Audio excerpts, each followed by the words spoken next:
Welcome back to News 46. There have been recent reports addressing the issues of the rise in drug use in rural areas. We caught up with the owner of Solutions Recovery to find out more. Illicit drug use in rural areas of America is on the rise. It has been increasing for the last 3 years. What types of drugs are more prevalent right now? There's been a significant increase in the use of opiates. Opiates are things like heroin, as well as prescription pills like oxycodone.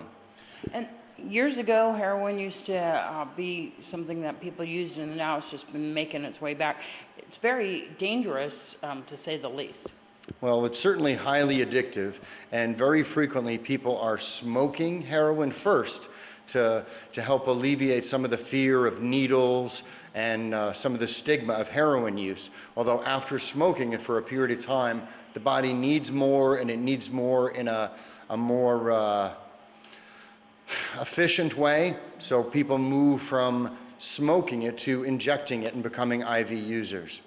Let's talk about the physical changes or addiction with heroin use. People become physically dependent and exhibit withdrawal symptoms within 3 to 14 days of use. So what starts off with recreational, smoking some opium or smoking some heroin, becomes a daily required activity pretty quickly. There's different reasons why people get involved and get addicted to drugs. It could be anything from depression to having pain. Yes, pain, depression, trauma, as well as boredom and excitement and ways to pass the time, particularly in rural areas. So Solutions Recovery helps people with all types of drug use? We do. We help people with all forms of chemical dependency, and we felt it was necessary to open up an outpatient clinic here in Nye County.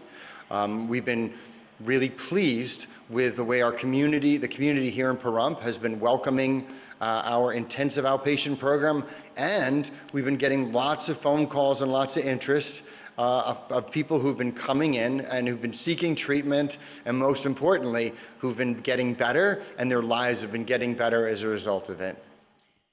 The band Strange Mistress has been performing a lot recently. We caught up with the popular band at JD's Bar. Well, we like long walks on the beach. And, good book by the fire. Good book by the fire. Glass of wine. Some really old cognac. Lobster. And Pahrump, Nevada. In Pahrump. And mozzarella. Mozzarella. Oh, that's a new one. You guys just played Fall Festival. You played at JD's today. How's it going? We're officially a Pahrump band now. We're no longer from Las Vegas. We're from Pahrump. I think we've played here enough times where the city's got to give us like a badge or something. Like, I want a badge, maybe a vest or a sash. yeah. I would like a sash. I think we all need sashes. Or a button. I'm sure Maria will work on that. Maria, sash. Yeah, buttons. So tell me about what type of music. We play a combination of things. Green mostly, is my favorite color. mostly rock. A little bit of country fusion in there. You know. ABBA covers. Yeah. Tell me about your releases. We've got a release coming out within the next couple months, and then we're going to be working on some videos and some shows and stuff like that. So. Right now we are on 2.5 albums. You can find them on iTunes, Spotify, Bandcamp, StrangeMistress.com. Right. Which is not rehearsed, I promise. No. Where are you guys playing next? We're backstage. No, yeah, we're playing Backstage Bar and Billiards, which is downtown Las Vegas, on October 22nd, and then we will be at the Blue Martini on, I think, November 17th. And then for more information, your website, once again, you have a Facebook page too? Yeah, we got all that. Yeah, we got all the websites. We have an Instagram now, too. We do. We have Instagram. We all have an that. Instagram now. But www.strangemistress.com is where you can find mostly everything. And Spider Drummer back there? Yep. I'm the fill-in drummer. He pinches for this my butt a lot. Yeah. Love these guys. A lot. I try to His do my hand's best. always on my butt. We always know it's him because we feel that ghost hand on the butt that cheek. rhythm section. Just, Yeah. gotta let you know I'm there. Those guys definitely look crazy. Let's join Alicia Cook with your entertainment this week. Former UCLA recruit Cordell Brodus provided some insight into his decision to end his football career in a message posted on social media that wished his father, rapper Snoop Dogg, a happy birthday. Brodus, a four-star prospect coming out of high school, didn't show up for the program's fall camp. The head coach later explained the wide receiver had decided to pursue other passions, including film. Stand-up comedians are having a comeback moment. First, Tracy Morgan returned to host Saturday Night Live after a devastating car accident and announced that he would tour in 2016. Then Eddie Murphy dipped a toe back into stand-up while accepting the Mark Twain Prize for American Humor on Sunday. Now it's Chris Rock's turn. The beloved comic announced on Twitter today that he'll be back to host the Oscars in 2016 for a second time. Rock hosted the 77th Oscar Awards in 2005. The 88th Academy Awards will be broadcast live February 28th on ABC. Supermodel Chrissy Teigen and singer John Legend are expecting a baby. Just a few months after going on television to talk about their fertility struggles, Teigen took to Instagram to tell the world that a child is on the way.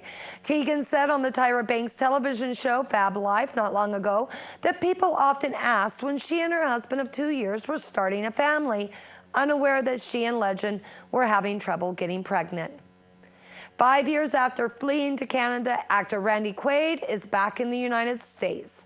The 65-year-old star of Kingpin and other popular movies was arrested along with his wife Evie as they were trying to cross from Quebec into Vermont. Their detentions are the latest twist in a bizarre saga of court cases and claims of Hollywood killers out to get them. The Quaids turned up in Canada in October 2010 after missing a California court appearance over felony vandalism charges. They were accused of doing more than $5,000 worth of damage to a property they once owned in Santa Barbara, but they announced they were seeking asylum in Canada because they feared Hollywood star whackers were after them.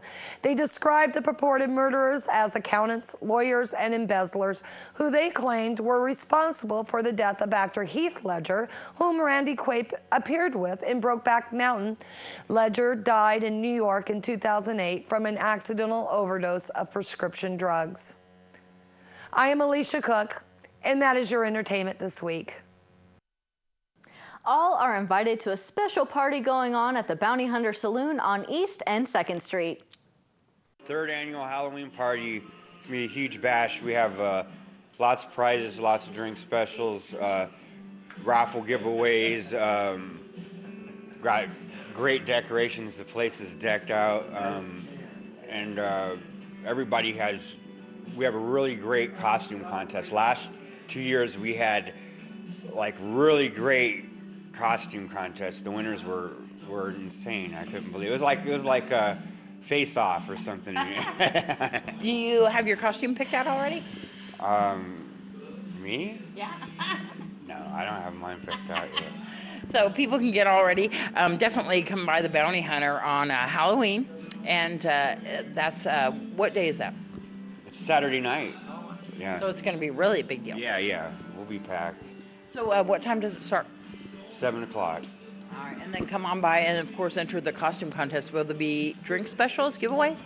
Drink specials, giveaways, raffle prizes. There'll be prizes for the costume contest. So come on down to Bounty Hunter. Where are you guys at? We're on the corner of East and 2nd, right across from the Moose Lodge, across from the library. All right, for more information, is there a number to call? 775-513-3370. And like you on Facebook, right? Yeah, like us on Facebook and get a free Jello shot. While you're here, check in. You got to check in on Facebook. And when we come back, we'll have Noah Began with your weather.